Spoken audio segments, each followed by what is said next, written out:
যাই, আল্লাহর তেমন মায়া লাগবে না, আল্লাহর তেমন দয়া লাগবে না, আল্লাহর অন্তরে আমার প্রতি মায়া জন্মিবে না। আল্লাহ আমাকে ডাস্টবিনে কিটের মধ্যে জাহান্নামের অগ্নিদগ্ধের ভিতরে হাজারো পোকা মাকড়া, যেখানে হাজারো রকমের শাস্তির ব্যবস্থা, যেখানে হাজারো রকমের কীট পতঙ্গ, আল্লাহ পাক সেখানে আমাকে আপনাকে নিক্ষেপ করবেন। এজন্য মানব জাতিকে আল্লাহ এজন্য বানায় না সে দুনিয়াতে আইয়াসি করবে, সে দুনিয়াতে বিলাসিতা করবে, সে আল্লাহকে বাদ দিয়ে দিবে, রাসূলের তরিকা অনুসরণ বাদ দিয়ে দিবে, শয়তানের পাঁচটা গোলামি করবে, তাগুতের পথে চলবে, জাহান্নামের পথে চলবে, নফসানি খায়েসাতকে নিয়ে সে চলবে। আল্লাহ এজন্য বান্দাকে বানায় নাই। আল্লাহ পাক এই কথাটাকে দীপ্তভাবে কঠোরভাবে বলছেন, ওমা খালাকতুল জিন্না ওয়াল ইনসা ইল্লা লিয়াবুদুন, আমি মানব আর জিন জাতিকে আমার বন্দেগী ছাড়া কিচ্ছু করার জন্য বানাইনি। কিন্তু আমি আপনি কি করছি? দুনিয়ার সবকিছু ঠিক রাখছি, আল্লাহর হুকুমটাকে বাদ দিয়ে দিচ্ছি। আল্লাহ বলেন, আমি আমার ইবাদত আর বন্দেগী ছাড়া তাদেরকে কিচ্ছুর জন্য বানাই নাই। তাদের জন্য তো আমি সবকিছু বানাই রাখছি। তারা আমার কি চায়? আমি তো তাদের আমার কুদরতি পায়ে তাদের কপালটাকে ঠেকানোর জন্য চাই। আমি চাই তারা আমার ঘরে আসবে, আমি চাই তারা আমি রবকে রব বলে প্রশংসা করবে। এজন্য আমরা প্রশংসার সূরা পড়ছিলাম। আল্লাহ পাক আমরা যারা যখন সূরা ফাতিহা পড়ি, আল্লাহ কি বলেন? প্রত্যেকটা কথার আল্লাহ উত্তর দেন, প্রতিটা কথার আল্লাহ পাক উত্তর দেন। আমরা যখন বলি আলহামদুলিল্লাহি রাব্বিল আলামিন, সমস্ত প্রশংসা রব্বুল আলামিনের জন্য, সমস্ত প্রশংসা আল্লাহ রব্বুল আলামিনের জন্য। আল্লাহ রব্বুল আলামিন সাথে সাথে উত্তর দেন, হামিদানি আবদি, আমার বান্দা আমার প্রশংসা করছে। বান্দা যখন বলেন আর রহমানির রহিম,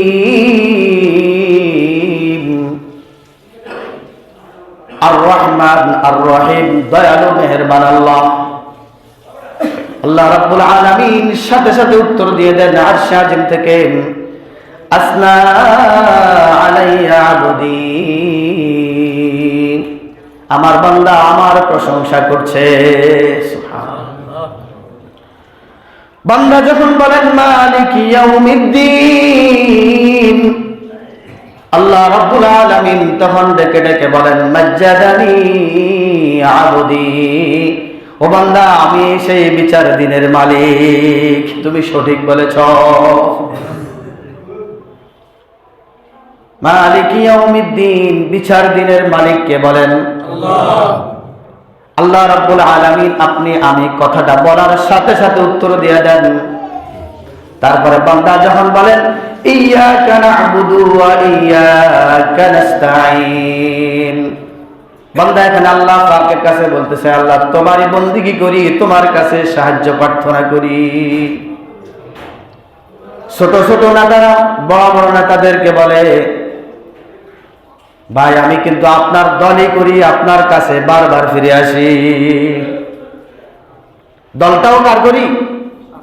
দলটাও আপনার করি। আমার কিছু লাগলে সেটার জন্য আবার আপনার কাছে আসি। হাজারো দল আছে দুনিয়াতে, আমাকে ডাকলেও আমি তার কাছে যাই না, তার কাছে সাহায্যও চাই না, ঠিক কিনা? তো বান্দা আল্লাহ রাব্বুল আলামিনকে বলতেছেন ইয়্যাকা না'বুদু ওয়া ইয়্যাকা নাস্তাঈন, আয় আল্লাহ আমি তোমার ইবাদত করি, তোমার কাছে সাহায্য প্রার্থনা করি। আল্লাহ রাব্বুল আলামিন সাথে সাথে উত্তর দিয়ে দেন হাযা বাইনি ওয়া বাইনা আবদি, এটা আমার বান্দার মাঝে আর আমার মাঝে একটা প্রেমের খেলা। বান্দা আমার দল করে, বান্দা আমাকে ডাকে, আমার কাছে সাহায্য প্রার্থনা করে। আপনি যদি মনে করেন আমলি করেন, বিএনপির কাছে যদি সাহায্যের জন্য যান, বলেন দিবে কি দিবে না? বলেন দিবে কি লাথি দিবে? সাহায্য দিবে নাকি লাথি মারবে? লাথি মারবে। কিন্তু করো সামলি কোন আমার কাছে আসো, বিএনপির কাছে আসো সাহায্য প্রার্থনার জন্য। তাহলে যার দল করতে হবে তার কাছে সাহায্য কামনা করতে হবে, এর বাহিরে আশা করা যাবে না। আল্লাহ রাব্বুল আলামিনের বান্দা আল্লাহ রাব্বুল আলামিনকে বলতেছেন, আল্লাহ তোমারই বন্দেগী করি, তোমার কাছে সাহায্য প্রার্থনা করি, তুমি ছাড়া কারো ইবাদত করি না, তুমি ছাড়া কারো সাহায্যের আশাও করি না। এজন্য আল্লাহ রাব্বুল আলামিন তখন খুশি হয়ে যান, কারণ যে ব্যক্তির দল করি ওই ব্যক্তির কাছে সাহায্য প্রার্থনা করব, এটাই বাস্তবতা। আল্লাহ রাব্বুল আলামিন তখন বলতে থাকেন, হাযা বাইনি ওয়া বাইনা আবদি, এটা আমার মাঝে আর আমার বান্দার মাঝে এক প্রেমের লীলা খেলা। ইহদিনাস সিরাতাল মুস্তাকিম। আল্লাহ আল্লাহর কাছে এখন বান্দা প্রার্থনা করতেছেন, আল্লাহ আমাদেরকে সোজা পথে হেদায়েত দাও। এতক্ষণ ইবাদতের কথা, আল্লাহর প্রশংসার কথা বলছেন, এখন নিজের চাওয়া পাওয়াগুলো বলতেছেন। কারণ দুনিয়ার বুকে সবচেয়ে মহামূল্যবান যে জিনিসটা মানব জাতির, এই মূল্যবান সম্পদকে বাঁচিয়ে রাখার জন্য, টিকিয়ে রাখার জন্য, সেই জিনিসটার নাম হলো হেদায়েত। ওটার নাম কি? এই মানব দেহ আছে, কোটি কোটি টাকার, এতক্ষণ বলছি কোটি কোটি টাকার সম্পদ দিছে, কিন্তু এটাকে টিকে রাখতে হইব না? কি বলেন? সম্পদ আছে কিন্তু টিকে রাখতে পারে না, এই সম্পদের কোনো ভ্যালু আছে? তাহলে এই সম্পদটা তো আমাকে দিছে, এই সম্পদটাকে সারাটা জীবন টিকিয়ে রাখার জন্য যে মাধ্যম, সেটার নাম হলো হেদায়েত। হেদায়েত যদি কোনো ব্যক্তি পেয়ে যায় আর হেদায়েত নিয়ে যদি আল্লাহর সাক্ষাৎ পেয়ে যায়, তাহলে তার এই জীবন সার্থক। এই কোটি কোটি টাকার সম্পদ আজীবন সে ভোগ করতে থাকবে। আর যদি হেদায়েত নসিবে না থাকে, তাহলে এই দুনিয়াটাই তার জন্য ভোগের কারণ। এরপরে সে শুধু এই যে পচা দেহটা, এই পচা দেহটার শাস্তি আজীবন সে ভোগ করতে থাকবে। এই জন্য আল্লাহ রাব্বুল আলামিন শিখাই দিচ্ছেন বান্দাদেরকে, আমার কাছে সাহায্য প্রার্থনা করো। কিসের জন্য সাহায্য চাইবা? সর্বপ্রথম যেই জিনিসের জন্য সাহায্য চাইবা ওটার নাম হেদায়েত। এজন্য আল্লাহ রাব্বুল আলামিন বলেন, ইহদিনাস সিরাতাল মুস্তাকিম। আল্লাহ সোজা পথে আমাদেরকে হেদায়েত দাও, জান্নাতের পথে আমাদেরকে পথ প্রদর্শন করো। সিরাতাল লাযিনা আন'আমতা আলাইহিম, কোন রাস্তা আপনি আমাদেরকে দিবেন, ওই হেদায়েত আমাদেরকে দেন। হেদায়েত দুই প্রকার আছে, একটা আছে খারাপ হেদায়েত, একটা আছে ভালো হেদায়েত, ওদিকে আমি যাচ্ছি না। হেদায়েত দুই রকম থাকার কারণে আল্লাহ রাব্বুল আলামিন এখানে উল্লেখ করে দিয়েছেন, ইহদিনাস সিরাতাল মুস্তাকিম সিরাতাল লাযিনা আন'আমতা আলাইহিম, ওই পথে আমাকে হেদায়েত দাও যেই পথে তোমার বান্দারা তোমার পক্ষ থেকে নিয়ামত প্রাপ্ত। সুবহানাল্লাহ। যেই পথে আপনার বান্দা গোলাম আপনার নিয়ামতের ভাগীদার হয়েছে, আল্লাহ আমাকে সেই নিয়ামতের ভাগীদার করো। গায়রিল মাগদুবি আলাইহিম ওয়ালাদ-দাল্লিন, ওই হেদায়েত আল্লাহ আপনার কাছে চাই না যেই পথে আপনি আপনার বান্দাদেরকে ধ্বংস করেছেন, ওরকম পথ আমার প্রয়োজন নাই। তারপরে আমরা সবাই বলি আমিন, ঠিক কি না? আমিন। আল্লাহ আপনি আমাদের ফরিয়াদকে কি করেন? কবুল করেন। তো এখানে অন্য তাফসীরে মুফাসসিরে কেরাম রাহিমাহুল্লাহ এটাকে আরেকভাবে তাফসীর করছেন। বান্দা যখন বলে আলহামদুলিল্লাহ, তখন আল্লাহ রাব্বুল আলামিন বললেন, আলহামদুলিল্লাহ তো কি সমস্ত প্রশংসা। আলহামদু এই কথা বলার সাথে সাথে আল্লাহ রাব্বুল আলামিন আরশাদিন থেকে ডেকে ডেকে বলতে থাকেন, লিমানিল হামদ, তুমি কার জন্য প্রশংসা করছো, কার জন্য প্রশংসা করছো, কার জন্য প্রশংসা করছো? তখন বান্দা বলেন, লিল্লাহ, আমি আল্লাহর জন্য প্রশংসা করছি। আল্লাহ রাব্বুল আলামিন আবার বলেন, মানিল্লাহ, আল্লাহকে, কোন আল্লাহর জন্য তুমি প্রশংসা করছো? তখন বান্দা দ্বিতীয়বার উত্তর দেয়, রব্বুল আলামিন, যিনি ইহজগৎ পরজগৎ সমস্ত কুল কায়নাতের রব, আমি তার প্রশংসা করছি। বান্দা রব্বুল আলামিনের কসম যখন এই কথাটা বলে, তখন বান্দা দ্বিতীয় আয়াত যখন তেলাওয়াত করে আর রহমানির রহিম, রব্বুল আলামিন যখন বলেন, তখন আল্লাহ রব্বুল আলামিন আবার বলেন লিমান রব্বিল আলামিন, রবকে তখন আল্লাহ রব্বুল আলামিন তখন বলেন লিমানিল্লাহ, লিমান রব, তোমার রবকে। বান্দা তখন বলেন আলামিন, যিনি ইহ জগৎ পর জগতের মালিক। আল্লাহ রব্বুল আলামিন আবার বলতে থাকেন, আল্লাহ রব্বুল আলামিন আবার দ্বিতীয়বার বান্দার এই কথাটা পাওয়ার পরে বলতে থাকেন লিমান রব্বিল আলামিন, রব্বুল আলামিনকে। তখন বান্দা আবার বলতে থাকেন আর রহমানির রহিম, যিনি রহমানুর রহিম, যিনি দয়াবান মেহেরবান। আল্লাহ রাব্বুল আলামিন আবার বলতে থাকেন লিমান রহমান, লিমান রহিম, কে রহমান কে রহিম, মানির রহমান মানির রহিম, রহমান কে রহিম কে।